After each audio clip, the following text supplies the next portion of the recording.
Hello and welcome to the Kamla Show. We bring you interviews and conversations with technologists, entrepreneurs, filmmakers, and other newsmakers from in and around the San Francisco Bay Area. Here is part two of our interview with former Navy SEAL Rob Du Bois, who is the author of Powerful Peace, a Navy SEAL's lessons on peace from a lifetime at war. Welcome to the show, Rob Du Bois. Thanks, Kamla. So, where are we, the US? Are we better in engaging with other cultures today? Have we changed and improved over the last decade, the starting of 21st century? Yes and no. There have been great diplomats like Kissinger still around who have been able to have a hard and soft power approach. They say, we're here to talk. We want to make this thing happen. And if you refuse to cooperate and you're harming people, if you're endangering, like a nuclear weapon development program, again, I won't judge that. We are a nuclear weapon power. We have it. And one of the criticisms of other global powers is, why are you making it so we can't have what you have? That's hypocrisy. So I get that. I appreciate that. I understand that it appears to be not exactly consistent when a power wants to build itself up with nuclear weapons. I also understand the global situation in which having too much of this stuff pop up in hands that aren't able to handle it can take our very uncomfortable static state of powers at bay and launch the end of humanity. So, your short answer is we have changed to some extent. We have changed to some extent. OIF and OEF, Operation Iraqi Freedom and Operation Enduring Freedom, Iraq and Afghanistan, have forced military commanders and policymakers to think about the broader picture. So where smart power was just a theory a few years ago, now people are saying we've got to engage on it. I speak to Congress on the importance of foreign assistance, ensuring we have some foreign assistance, because that is the soft power that makes America look better in the eyes of the world, and that can be a positive, if you will, infection of thinking that spreads. So it's all part of the complex response I told you about earlier. But we have leaders who are able to see it in more broad context, which makes them better diplomatically. But you also say the change starts with us. Each individual can make a change. Each person, literally. Michael Jackson did the Man in the Mirror song, and it sounds so cliche. I'll tell you what, there's a lot of cliches that actually have a lot of truth in them. There's a fundamental element of truth, a kernel of it in there. And it literally does start with each one of us. And I hold myself before you, before anybody else in the viewership, I hold myself accountable and responsible for transparency and humility, vulnerability where possible, and it involves measuring trust. How much can I trust this person I'm dealing with? It is absolutely my responsibility, and as long as I choose to go with the normal societal pattern of blaming others, I will be part of the problem. I've written about restraint as being an imperative for security. Because the more we have the capability to use force to affect somebody else's choices, but don't use it, there's a form of ethical authority involved. If I can make you go get me a cup of coffee right now, because I might break your finger if you don't, but I choose not to, then you can you as a person can say, this fellow is not doing what he could do to get what he wants. So maybe we're actually trying to cooperate here. In most of human interaction I've seen, there's a lot of reaction happening. We will say, again, I say, good morning, how you doing? He says, what's good about it? I'll say, oh yeah, you're going to be like that? I guess I see where we stand now, and I'm in a bad mood because I want to react that way. Instead, I could figure, where is he coming from? Is he having trouble with his bills, his kids? What's in his life right now? Everyone's got a story, and when we don't react, but choose to restrain or choose to respond to things by thinking about where they're coming from, we're much more effective in our responses. But in the case of a life and death situation, a woman being attacked by a brute, then it is time to react. It's time to attack, to react like an animal with absolute viciousness. Because no matter what you do to his body, it's better, and it might be even very good. He might be marked and the cops can get him later and give him proper consequences he has coming. But the consequences of not responding with full violence, if you have any chance of escaping, is better. Now, if you're kidnapped, this is why I say it's situational. If somebody is literally grabbed and put in a car, and they're bound, if it's me, if I have nothing to do but struggle and squirm in my bonds and my gag, then I'm wasting my energy and time. I need to get my head together and think about what's So next. you'll be like Liam Neeson in that film, where you will start counting and you will Yeah. start saying, you know, See you guys in 3 days. yeah. So That's a fun movie. so you know how to mark the territory when he's captured in Sure, of Istanbul course, in of that course. I in mean, that it's just a movie. matter of mindfulness, being aware of what's going on. What can I do? I can't. But I you've been can't fight trained right for now. that. You've been trained, and we are not trained for it. You Right, know, right. we don't think of these kinds of problems hitting us. No, and so I think that's a matter of preparation. However, any person who were in that ridiculous scenario I'm throwing out there. Now, I've got friends who have been in that situation. I've got a buddy in Baghdad who was chased through neighborhoods in his own town area, his own part of the town, and he was chased by guys in a white van. If they had got their hands on him, they would have pulled him in the van. It was kidnapping, as you see in many countries, distressed areas, for money, but oftentimes there's no intent to return the person live. So he's in the book, Haider. Haider that I met with in 2008. I said, I'm coming back here in 2028 with my grandkids, and we're buying pizza at the Pizza Hut, and we're all going to celebrate. So you've traveled all over, and the book reads more like a parable because you've got very short. Some of them are just a page long, Right. and then you have a lot of quotes. And one of the quotes that kind of um, popped out of the book was this one. It's a Chinese quote: "An empty belly has no years." Right. And you have seen lots of empty-bellied people Yes. in these 34 countries that you traveled. And I think you mentioned the case of an Afghan father that if he was given a chance, he wouldn't be lobbing that bomb. Right, absolutely. But he has run out of all options of supporting his family. In some cases, there is no alternative, no viable economic alternative to provide for the family's needs. And every father, I mean, look at John Q, another movie I reference all the time, Denzel Washington and John Q. My wife and I just watched it a couple of weeks ago again because it's so profound in what he will do to save his son's life. He's a man, to give your listeners or viewers a backup on this thing, he's a man who has a good job, he thinks. His wife has a good job. They think they have good insurance. The boy gets sick with heart failure, heart disease, and requires a heart transplant. And the hospital says, take him home, try to make him comfortable because he's going to die. And he learns at that moment that there is no way through the proper system to protect his family's lives, in this case, literally the life of his son, not just the comfort. And he takes a gun and holds the hospital hostage. Because a person will do whatever he or she needs to do. I mean, we all know the mama bear thing. Again, mama bears are, it happens in the woods with real bears, but it also happens in every population with mothers protecting their children. And back to the gender issues, there are distinctions. A mother can be more fierce than any man when she's protecting something that's precious to her, like in the case of the children. What prompted you to write this book? Well, it began again as a blog. My father's been bugging me for decades to write. He said, dude, you've got all these experiences. You've been everywhere else. You tried all these things. People need to hear about it. They want to know. And I said, yeah, whatever, for a long time. I said, I'm not interested in telling my story. I swear to God, I don't want to. I don't find it doesn't appeal to me. It feels really weird to try and be like on some kind of a national or global stage and say, look at me. Here's what Rob Du Bois did when he was 17, 27, 37, or 47. What I want to convey and always have done is the ideas that are from my observations about things like the empty bellies. I mean, it's so easy to fix in some cases. I'm not a socialist. I'm not talking about redistribution of wealth, which is one of the great terms that people like to fuss about in politics today. I'm talking about pitching in where we can to help individuals who are in need. It's super simple. I mean, if I had a family that was in real need and $10 could feed the family for a day, a homeless family, I'd take out a 20 and say, here, today and tomorrow.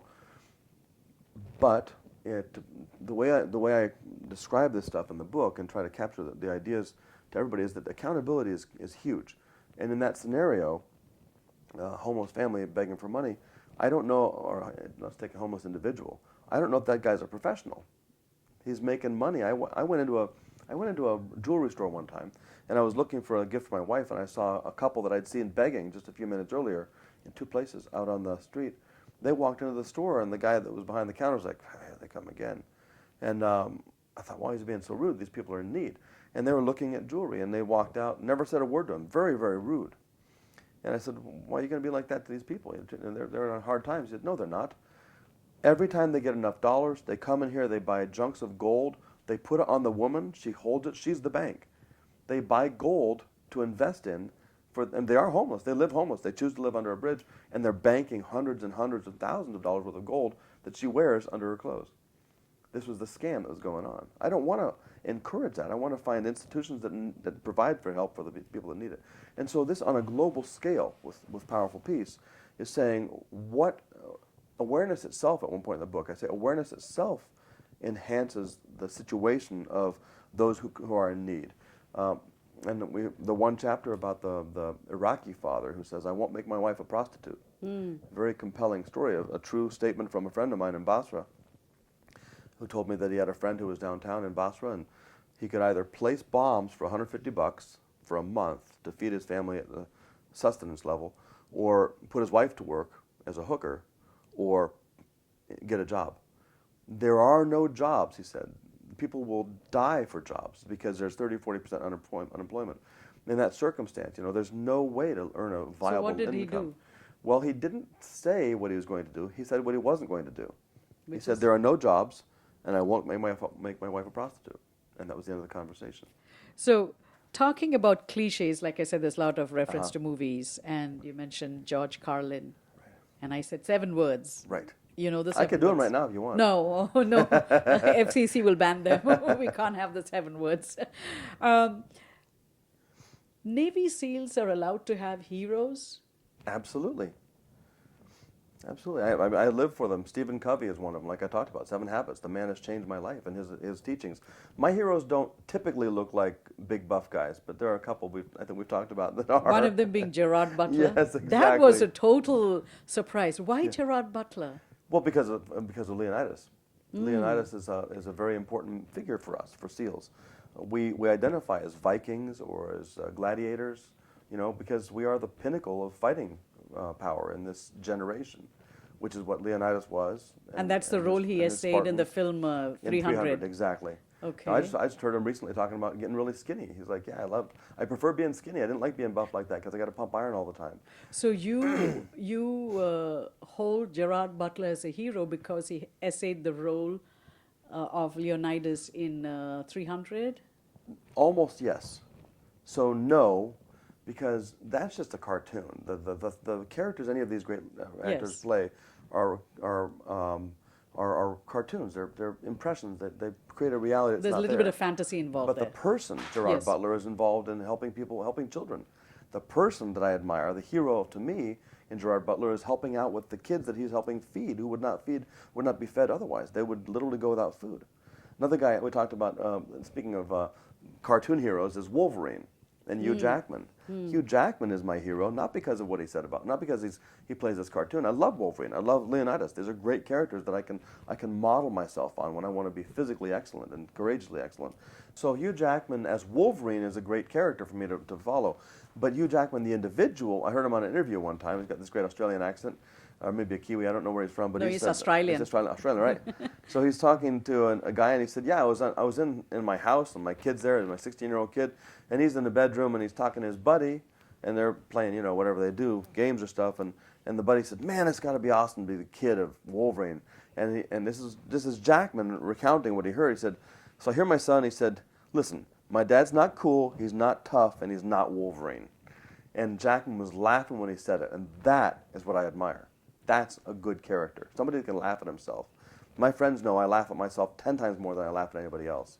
So humanizing, they're humans. Absolutely. Be human, connect, find ways to reach out and value the difference. I mean, diversity is a catchphrase these days. It's all value diversity. People want to make talking points out of it. And I've seen it in corporate life myself, which is why I'm no longer in corporate life. I can't stand to be anything compartmentalized in a false or partial imitation kind of a thing. I want to be able to engage with human beings and just be craving to know more about what there are, gender-wise, ethnicity, religion. What are you about? Where are you coming from? That's what my life is enriched by. Why did you join the Navy SEAL? Because I wanted to be able to give at the greatest possible level. Is that you talking after 30 years of being a Navy SEAL, or was it you as a gawky 17, 18-year-old teenager? No, as a kid, that was the why, but I couldn't verbalize that then. What I wanted to be then was the toughest commando that existed. That's what I perceived going in as a late teens kid. and the purpose for it was to be able to give. I mean, I'll give you a really quick example from the Native American tradition. There's a thing called the sun dance, in which the braves were tested. They'd have, as I understand it, they'd have thongs of leather tied to stakes that were cut through their skin on their pectoral, on the skin here above the pecs. And they'd have to tie up to a post and run back again and again and again until they tore through the skin. That was a rite of passage. Today's society doesn't have rites of passage. I mean, my society. There are many societies that do have that. The women's circle, the men's group, they bring in the young men, the braves, if you will. We are hurting, in my opinion, as a society that doesn't value some more traditional, if you will, those passages, those rites. And so becoming a SEAL, going through BUD/S was my Sundance. I wanted to prove myself to myself that there was nothing I couldn't be. This was the hardest thing I could imagine on the planet, and so I went for it, so that I could tear the skin and be proven as ready to be a man, which I think we need a lot more of in society. Did you ever think of dropping out of your SEAL program? Daily. Daily. Daily. It's And really hard. And what made you stay? Well, at one point I had a transformation, and I realized, you know what, I'm going to do this no matter what. They're going to have to kill me to get me out of this class. That was the decision. And that's what I tell young men today as well. I say, if you really want to be a SEAL, go there and determine that they're going to have to kill you to get you out of the school. Not because I'm being melodramatic and trying to scare anybody. In fact, I'm trying to make the impact, make it real, and say, you are going to experience things you've never comprehended. You can't imagine what it's like. And if you're willing to die for it, you're not going to die. That's the reassurance I offer. You're not going to die. They revive drowned guys there all the time. You know, we do long breath holds and stuff. So they patch guys up all the time from very serious injuries. A lot of stuff can happen to a person, but you will survive it. So that's the motivation. You have to go through with that mentality, or you're not going to have any kind of a real chance to pass the hardest thing that can be done. Okay. So how many countries have you traveled? I believe it's 34. And this question comes from a viewer. Were some of those countries where you went without a visa? Yes. Okay. Okay. 34 countries around the world. Yeah. Okay. And how many languages do you speak? Well, it depends on how you do the math. I mean, I'm not a mathematician, but I do speak Russian proficiently, bordering on fluently. I'm rustier now. I speak Turkish conversantly. I can't apparently speak English today, but I do speak Turkish conversantly. We were in Germany with a team one time, and we had a hard time getting around. Nobody spoke German, so I went to the local Turkish restaurant and said, hey, guys, brothers, help me out here. And we got our guide. We got all the help we needed from the Turks that were in town in Germany. And I speak Arabic very, very poorly. I can do the alphabet through, and I know a whole bunch of words, but if you try to have a conversation with me, I'll fall flat. The only Arabic word I know is leh. Yeah, it's a very handy one. That's the only Arabic. Especially for some ladies, leh, get away. So why did you learn Russian? That was my first contract with the Navy. I actually did 10 years with the agency that a lot of folks will think of as there's a lot of scandal these days about NSA, the National Security Agency. I was a member of Naval Security Group, NSG. Now I'm a member of NSW, Naval Special Warfare. But NSG is the Navy component of NSA and the work we do. So my specialty was knowing Russian language, knowing Russian culture, knowing Russian order of battle, and being aware, being able to, again, advise our national leaders on what's going on, what we see happening, be able to interpret. We have, I would actually sit with Russian SOCOM, for example, the Special Operations Commander of Russia, who is in charge of all Spetsnaz, came to my house for hot dogs and beer one time in 1999 after the wall fell and all the disasters. Oh, so you were there, so you joined before 99? I was in the Navy in 1985. I joined the Navy to be a Soviet specialist when we had Soviet enemies. There's Brezhnev, Gorbachev, Brezhnev and Brezhnev, Andropov. Andropov. Oh, that time frame. When the Red Menace. Yeah. We had the great dragon, the great bear to fight. And I moved from counter-Soviet work into counterterrorism because when one commentator said, we slew the dragon and 1,000 serpents rose in its place. So today's security picture is much more complex, and therefore I hope all American and non-American viewers will be aware of the fact that we have to be more broad-minded in our response to the threats. And that includes not kinetics, not doing kinetics, but using soft power, being like the administration's talking about and has been for some time. We have to use all the tools at our disposal. Economic sanctions, yes, but why not, programs that are of mutual benefit for the countries. Okay. So the tattoo. So Yeah. you're allowed to have tattoos. Right. In the Navy, if you have a tattoo, I mean, you can have tattoos in the Navy, but not above the throat and in the face or the hands area, because it's considered unprofessional. It's not military standards to be able to wear the same uniform with the same kind of face. Although we have different complexions, we're not covered in ink. The same thing with weird, piercings or gauges and so forth. Those are just not allowed. Are you allowed to have pierced ears? Pierced ears for the women. When I was in the Navy, men couldn't have pierced ears. I did, because I was a rebel, and anyway, we did what we wanted to, but but you're not supposed to. Weren't supposed to. And what's the tattoo on your arm? This is in honor of Grandma Thelma, who was my grandmother Du Bois, but was born a Holmas from Norway. And so I've always identified with the Vikings. And these are Viking runes, Lagunautis Nalgis. And basically it's my philosophy on life. I didn't tell you about this before. But these three ideas are my philosophy on life is you're born, it represents softness or water or origins. Nauthias represents difficulty, strife, and pain. So it's hard, and then in Algis you end up as being stronger and defensive and able to protect yourself. So you're born, life sucks, and then you get stronger from it. That looks almost like a trident. It does, actually. It's very much interesting. We were talking about that earlier, too. The seal trident is one thing. The Hindu trident is another. And this is very much like a fork you can poke people with to keep them away, to protect yourself. And that, when did you get that? I actually got it in two phases. I think I got the sword itself in Erie, Pennsylvania in about 1980s, probably 91. And the other stuff was added and decorated some years later. I lose track of where I got the ink. I got one in Singapore, I know, and another one I can't remember where this was done, the add-on.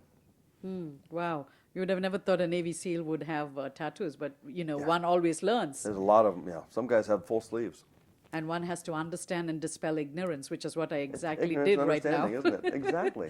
By dialogue, and that's the greatest way to get to know folks. And it's the greatest way for racial tensions to be released, is to actually have people visit each other and eat their food and talk about what they like and what sports they enjoy. And Rob Du Bois, thank you so much for stopping by and talking to us.